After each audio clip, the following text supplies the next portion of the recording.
Bonjour à tous, je suis très heureux de vous retrouver pour partager avec vous une nouvelle aventure.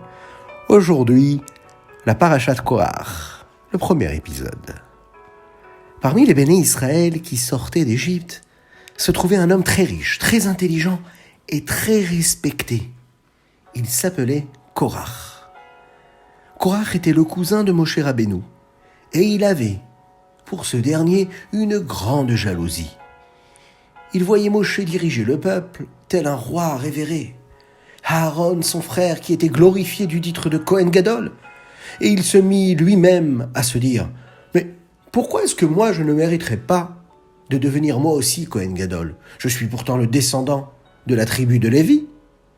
Pourquoi est-ce que moi je ne pourrais pas être à la place de Moshe Rabbeinu ?» Il décida de faire quelque chose de terrible. Il se mit à inciter le peuple à se rebeller contre Moshe Rabbeinu et à Aaron à Cohen. Il est parti donc voir les béné Israël pour essayer de les convaincre. Et il leur a dit, mais pourquoi est-ce que toute cette grandeur ne serait-elle pas partagée ? Pourquoi est-ce que Moshe Rabbeinu et Aaron auraient tous les honneurs ? Nous aussi, nous avons entendu la Torah au Har Sinaï, de la bouche d'Akadosh Baruch Hu.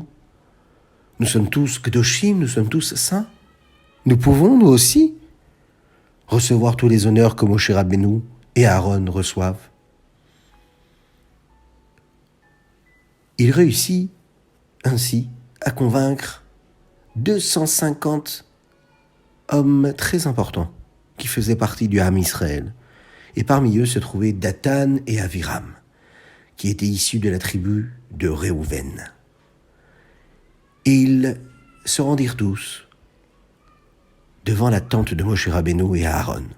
« Pourquoi vous élevez-vous au-dessus de l'assemblée d'Israël ?» demandèrent Korach et ses acolytes à Moshe et Aaron. Mais Korach ne se contenta pas d'émettre des plaintes. Il décida de prouver que Moshe n'accomplissait pas les mitzvot d'Akadosh Baruch Hu selon la stricte loi, mais comme bon lui semblait. Il vêtit les 250 hommes de talitot totalement bleus. Et c'est ainsi qu'ils se sont rendus chez Moshe Rabbeinu. Moshe demanda à Korach, « Un talit totalement bleu, a-t-il besoin de posséder des tzitzit ?» « Bien sûr, répondit Moshe. À ce moment-là, Korach et son assemblée éclatèrent de rire. Avec une effronterie sans borne, ils dédaignèrent les paroles de Moshe. Mais Moshe, si un fil bleu, un seul, dispense des tzitzit, comment n'est-ce pas le cas d'un talit totalement bleu ?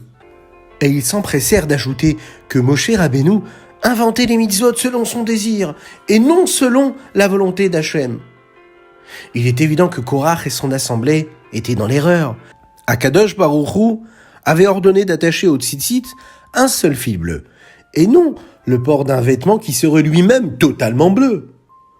Korach et ses fidèles continuèrent encore et encore à mépriser Moshe, aveuglés par leur recherche des honneurs et leur jalousie dévorante. Et ils ont même réussi à soulever le peuple entier contre Moshe Rabbeinu. « Voyez donc !»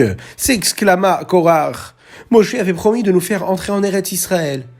Et qu'avons-nous reçu à la place ? Une terrible malédiction. Mourir dans le désert sur une période de 40 ans. Pas un seul parmi nous n'aura le mérite de voir la terre d'Israël. » Mais Korach, bien entendu, omit volontairement de rappeler au béné Israël la faute des explorateurs et le fait que le peuple avait pleuré sans raison. Il désirait seulement attiser la haine du peuple juif contre Moshe Rabbeinu. En entendant les paroles de Korach et de toute l'assemblée qui l'accompagnait, Moshe tomba face contre terre et pensa en son cœur, « Je vais devoir implorer la miséricorde d'Akadosh Baruch Hu pour les fautes du Ham Israël une 4e fois. » Moshe espérait vraiment que Korach et ses fidèles allaient regretter la terrible querelle qu'ils avaient entraînée. C'est pourquoi il leur demanda de revenir le lendemain. « Aujourd'hui, nous ne parviendrons pas à déterminer qui a raison. Et puisque vous voulez être les Kohanim à la place d'Aaron, qui lui a pourtant été choisi par Hachem lui-même, nous allons procéder de cette façon. Demain matin, tenez-vous devant la tente d'assignation et que chacun d'entre vous apporte un poêlon rempli de kétoret, afin d'en faire l'offrande. Sachez cependant que l'offrande de kétoret est extrêmement importante, mais elle est aussi très dangereuse. Celui qui décide d'offrir les kétoret, alors que lui-même n'a pas été désigné pour cela par Akadosh Baruch Hu, risque de mourir. Alors, pourquoi donc vous entêtez-vous à vouloir tout cela, leur dit Moshe. Il tentait de les dissuader et de les convaincre de sortir de ce conflit. Hachem vous a désigné en tant que Lévim, et vous avez tellement déjà d'honneur et de mérite à être des Lévim. Vous avez juste à vous contenter de votre rôle. Il est noble. Pourquoi désirez-vous tant, justement, la Keuna ? Mais Korach et ses fidèles continuèrent à s'obstiner durant toute la nuit qui suivit.